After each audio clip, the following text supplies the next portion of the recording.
The Lord be with you. And with your spirit. A reading from the Holy Gospel according to John. Glory to you, O Lord. In the beginning was the Word, and the Word was with God, and the Word was God. He was in the beginning with God. All things came to be through him, and without him nothing came to be. What came to be through him was life, and this life was the light of the human race. And the light shines in the darkness, and the darkness has not overcome it. A man named John was sent from God. He came for testimony to testify to the light, so that all might believe through him. He was not the light, but came to testify to the light. The true light, which enlightens everyone, was coming into the world. He was in the world, and the world came to be through him, but the world did not know him. He came to what was his own, but his own people did not accept him.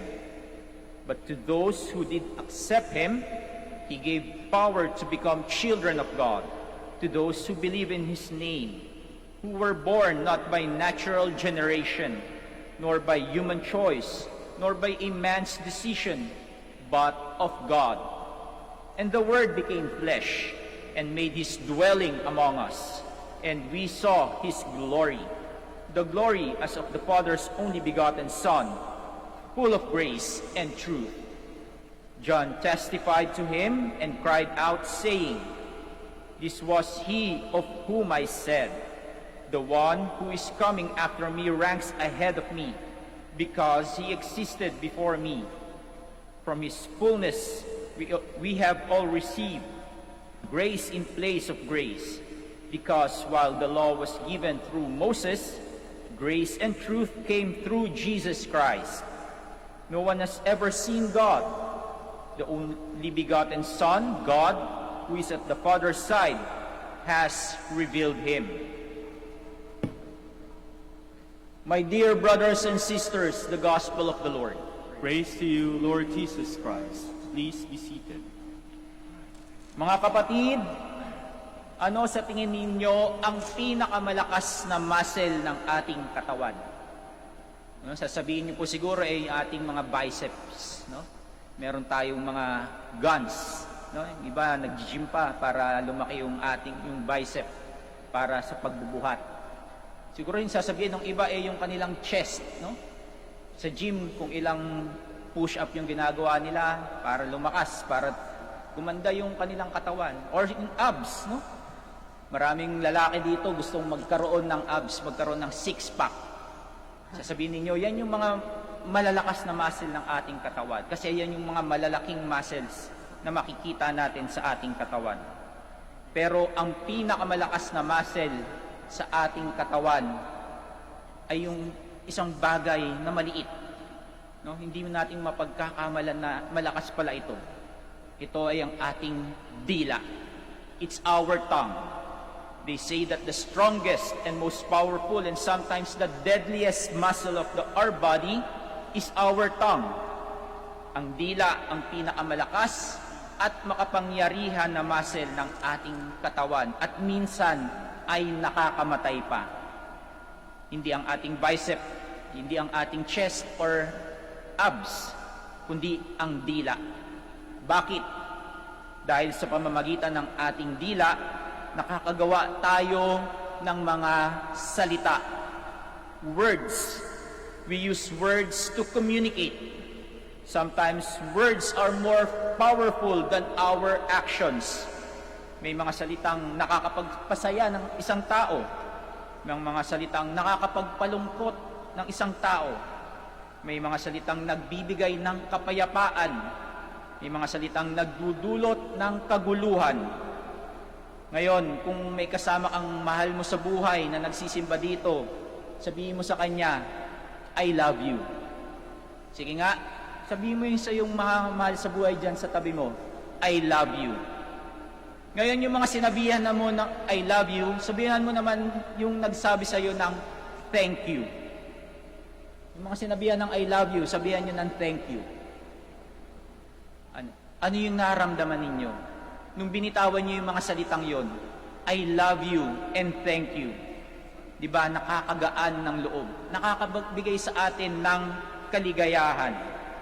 Di ba, ang sarap ng feeling kapag nakakarinig tayo ng mga ganyang salita. Pinapakitaan dito na pinapahalagahan natin ang isang tao. E paano naman kung minura mo ang isang tao? Tuwing nakakarinig tayo ng pagmumura, ano yung nararamdaman natin? Ang pagmumura ay nagpapakita ng isang tao ay hindi binibigyang importansya o pagpapahalaga ang isang tao.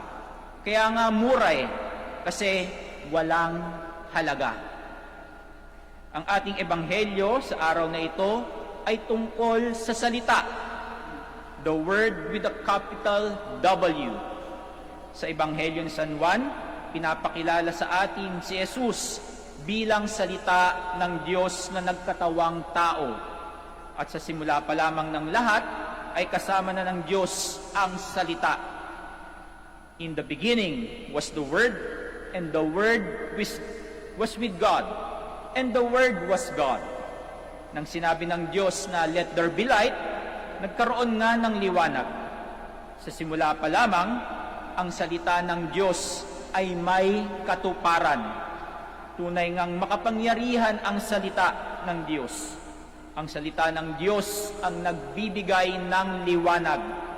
Ang salita ng Diyos ay ang nagbibigay buhay. At dahil nga sa pagmamahal ng Diyos sa atin, ang kanyang salita ay nagkatawang tao. For God so loved the world, He gave us His only begotten Son, that whoever believes in Him might have eternal life. Si Jesus ang salita ng Diyos. Jesus Christ is the Word made flesh. Siya ang makapangyarihang salita. Siya ang salita na nagbibigay ng mabuting balita. Siya ang salita na nagbibigay ng buhay na walang hanggan. Mamaya, bago tayo tumanggap ng communion, sasabihin natin, Lord, I am not worthy that you should enter under my roof, but only say the word, and my soul shall be healed. At sa communion, ang salitang nagkatawang tao ang siyang ating tatanggapin. Mga kapatid, ito na ang huling araw ng taon. Magbabagong taon na. Konting oras na lang. Konting kembot na lang. 2021 na. Ang 2020 ay hindi naging maganda para sa atin. No? Ramdam na ramdam natin yan buong taon. Lumabas ang mga salitang social or physical distancing na nagbigay ng espasyo sa bawat isa.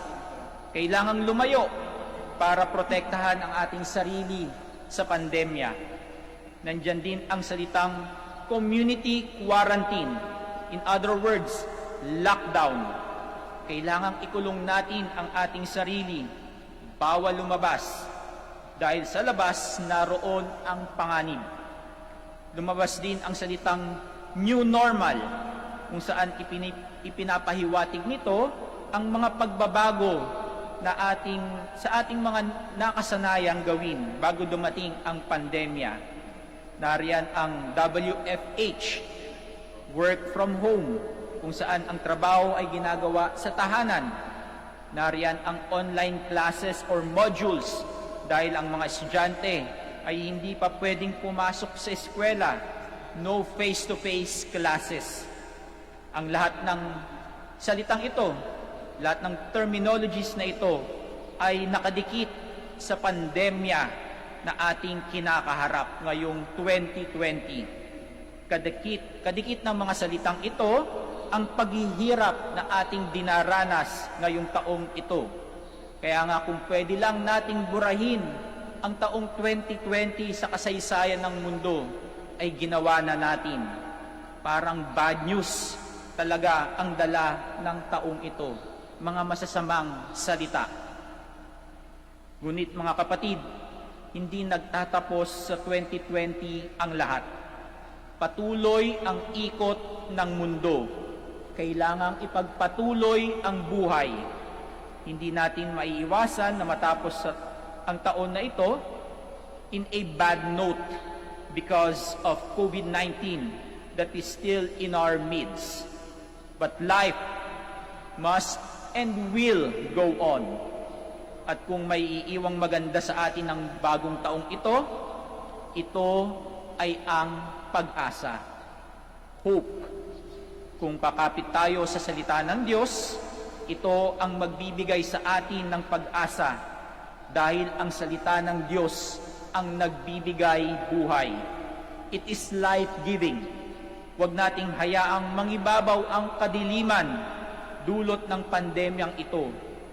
Kumapit tayo ng may buong pag-asa sa salita ng Diyos. At sa bagong taong darating, simulan natin ito in a good note sa pamamagitan ng pagsasabi ng mga mabubuting salita, mga salitang nagbibigay buhay. Simulan natin ang bagong taong ito sa pagsasabi ng I love you sa ating mga mahal sa buhay. Simulan natin ng pagsasabi ng I'm sorry sa mga taong ating nasaktan. Simulan natin ang taong ito sa pagsasabi ng thank you sa mga taong patuloy na tumutulong sa atin. Isipin nating mabuti kung ang ating mga salitang binibitawan ay nagbibigay buhay o nakakasira ng buhay. Kung ang ating salita ay magdadala ng mabuting balita o nagdadala ng kapahamakan. At naway ating kilalanin sa ating buhay ang pinakamakapangyarihang salita, si Jesucristo. Si Jesus ay ang salitang tunay na mabuti. Mga kapatid, don't say bad words. Naway ang mamutawi sa ating mga labi ay ang salita ng Diyos, ang salitang nagbibigay buhay.